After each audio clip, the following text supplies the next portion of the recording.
Hai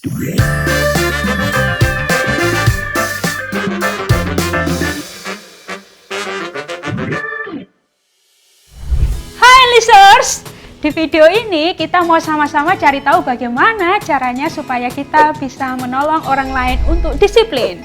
Kamu bisa ajak teman atau adikmu untuk mengerjakan kompetensi pola hidup disiplin pribadi atau menolong mereka membangun kebiasaan disiplin itu.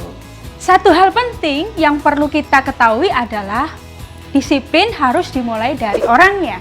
Jadi mulailah bertanya, apakah orang yang kamu bantu memang mau berubah?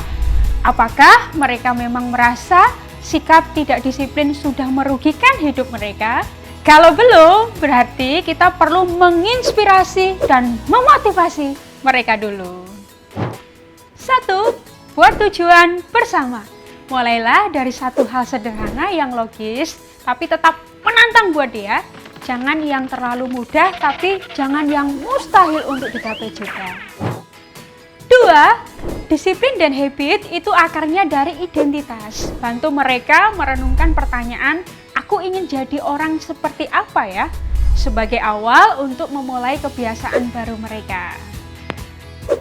2 Timotius 1 ayat 7 bilang, sebab Allah memberikan kepada kita bukan roh ketakutan, melainkan roh yang membangkitkan kekuatan, kasih, dan ketertiban.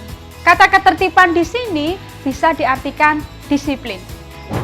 Sesungguhnya kemampuan untuk jadi disiplin itu sudah Tuhan taruh dalam diri kita masing-masing dan kita perlu munculkan. 3. Kenali kelemahan mereka. Hal-hal apa sih yang biasanya membuat mereka jadi nggak disiplin lagi? Buatlah sistem atau cara supaya mereka bisa meminimalisir tantangan-tantangan yang terlalu berat. Misalnya, setting handphone agar setiap jam 9 malam hanya fitur Alkitab yang bisa digunakan jika ingin membangun disiplin membaca Alkitab. 4. Dukung mereka dengan merayakan langkah-langkah kecil. Jangan dirayakan saat sudah berhasil tercapai saja.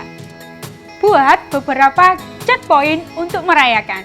Misalnya, mulai dari 3 hari berturut-turut, 5 hari berturut-turut, 10 hari berturut-turut, dan seterusnya.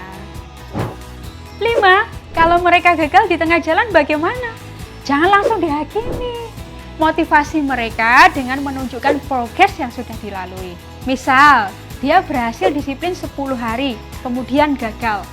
Ingatkan mereka bahwa ini adalah satu proses atau ada kemajuan yang baik.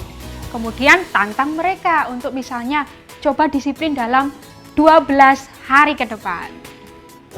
6. Follow up itu harus.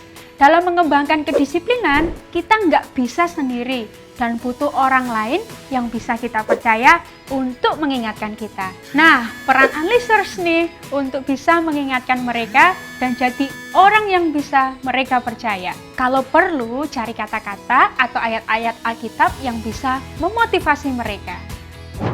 Sharingkan ke sekuat kamu, siapa yang ingin kamu tolong untuk jadi disiplin. Kedisiplinan apa yang ingin kamu bantu dia bangun dan apa alasannya. Jangan lupa doakan dia juga ya. Disiplin bareng yuk. We grow by helping others grow.